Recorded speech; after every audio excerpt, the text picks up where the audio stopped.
Salam bahagia, hidup makin berarti. Kawan, pernahkah Anda mengalami sangat-sangat bersemangat, sangat-sangat termotivasi, punya gairah besar kalau melakukan satu pekerjaan, tidak ada bosannya, tidak ada matinya, maunya mengerjakan terus, melakukan terus-menerus. Itu situasi yang pertama. Situasi yang kedua, mengerjakan pekerjaan yang sama pada waktu yang berbeda, tetapi situasinya belum apa-apa sudah bosan, belum apa-apa sudah mengeluh, tidak ada gairah, tidak ada semangat, tidak ada yang membuat kita tergerak untuk melakukannya. Pernah melakukan itu? Sobat, pertanyaannya, mengapa sampai terjadi seperti situasi pertama dan situasi yang kedua itu? Ayo kita temukan jawabannya di video ini.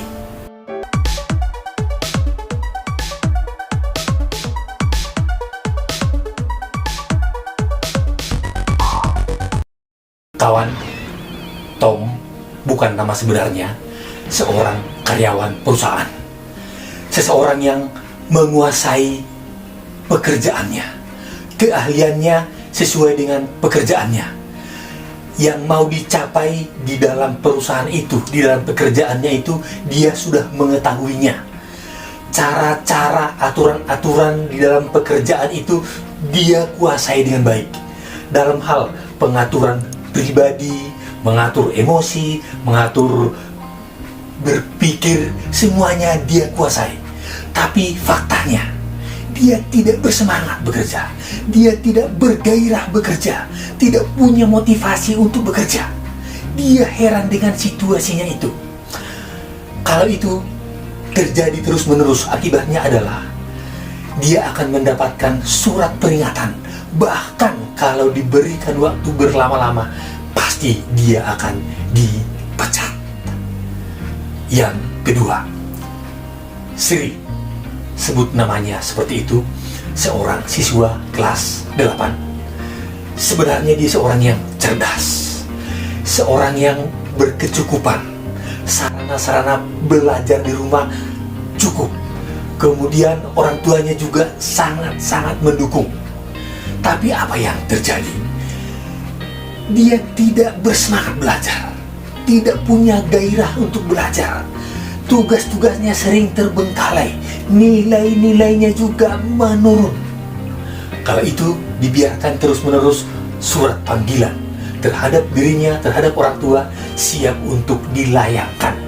Dan sisi lain adalah pasti tidak naik kelas. Sobat, kawan, pertanyaannya, dengan kasus Tom dan Sri itu, sebaiknya apa yang perlu dilakukan?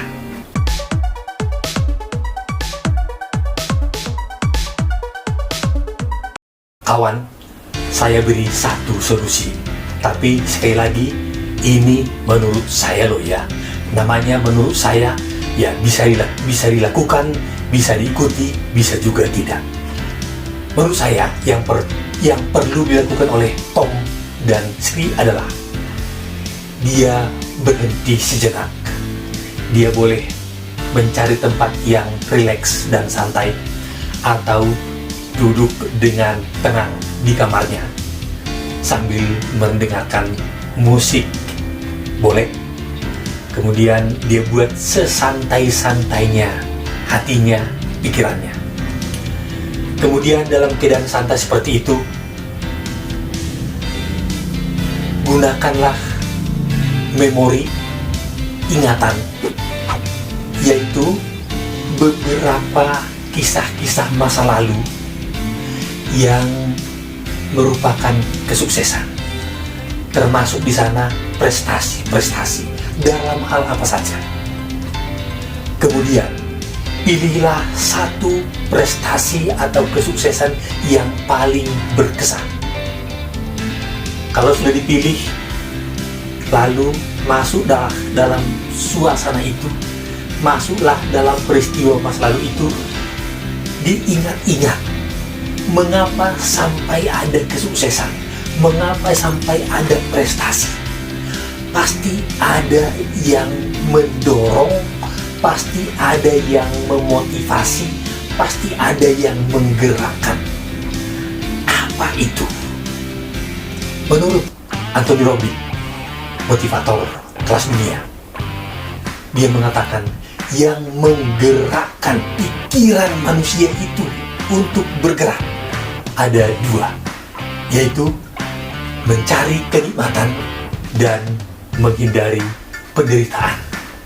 Kenikmatan di sini bisa kesenangan, bisa kebanggaan.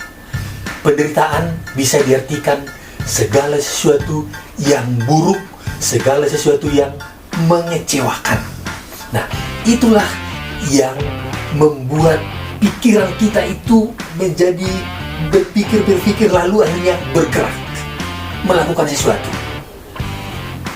Sobat, kalau Anda sendiri, mana yang lebih dominan yang menggerakkan pikiran Anda? Apakah yang mencari kenikmatan berarti mendekat, meraih, atau menghindari penderitaan, menjauh, ada yang mau dijauhi, yang negatif? Satu kisah nyata. Saya waktu SD dulu di kampung di Sumatera Utara, di Simalungun sana, kelas 1 sampai kelas 6 selalu masuk ranking. Kalau tidak ranking 1, ranking 2. Selalu seperti itu. Suatu ketika ada teman-teman yang meledek saya, sampai sekarang saya ingat. Mereka mengatakan kira-kira seperti ini. Niko, itu panggilan saya dulu. Kamu juara karena sekolah kita ini di kampung. Coba nanti kalau kamu sudah SMP, saya tidak yakin kamu bisa juara. Karena apa?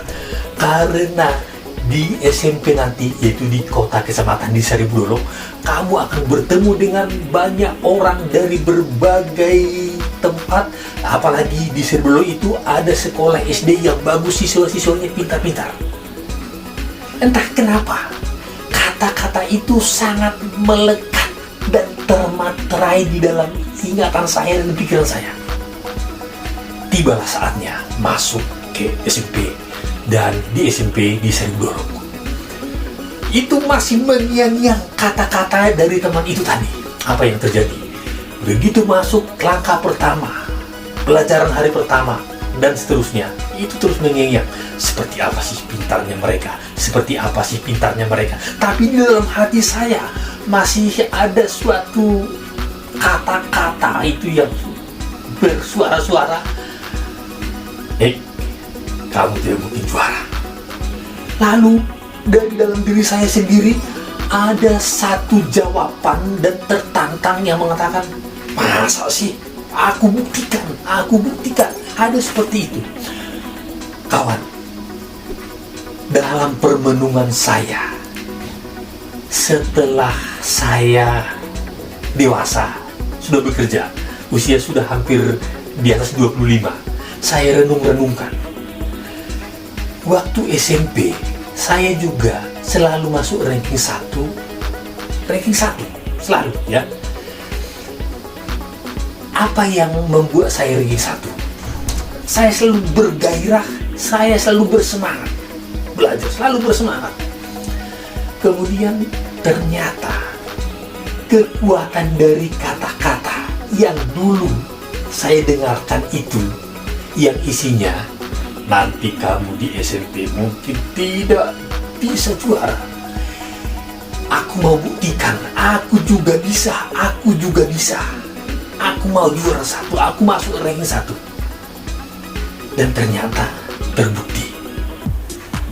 Sobat, saya menyimpulkan bagi diri saya sendiri, motivasi mendekat, motivasi meraih itu lebih dominan daripada menghindar. Karena saya ingin meraih, saya ingin menggapai. Nah, sobat, setiap orang mempunyai ciri khas dari dua daya gerak ini, mendekat, meraih, atau menghindari. coba Anda temukan motivasi Anda yang lebih dominan yang mana. Khususnya ketika berada dalam situasi mager, malas gerak, malas ngapain pun. Temukanlah motivasi itu, itulah yang menggerakkan kita. Kalau misalnya kita pilah-pilah apa-apa saja sih yang merupakan motivasi mendekat, di antaranya mau menjadi ranking 1, mau dipuji oleh orang tua, mau menunjukkan bahwa saya juga bisa, atau supaya saya ditempatkan di posisi itu, supaya saya menjadi direktur, supaya saya memperoleh apa yang saya inginkan, misalnya barang tertentu, mendekat, meraih, seperti itu ya. Kemudian kalau motivasi yang menjauh itu, misalnya aku nggak mau dikatakan sebagai orang bodoh ya, aku mau menghindari supaya tidak tinggal kelas misalnya, atau kalau dalam sepak bola aku tidak mau terdegradasi misalnya ya. Itu motivasi menjauh, tapi ini sering kali sangat kuat juga. Nah, semoga ini bisa menjadi inspirasi bagi kawan-kawan ketika berada dalam situasi yang terpuruk, serba malas, seolah-olah mati dalam kehidupan.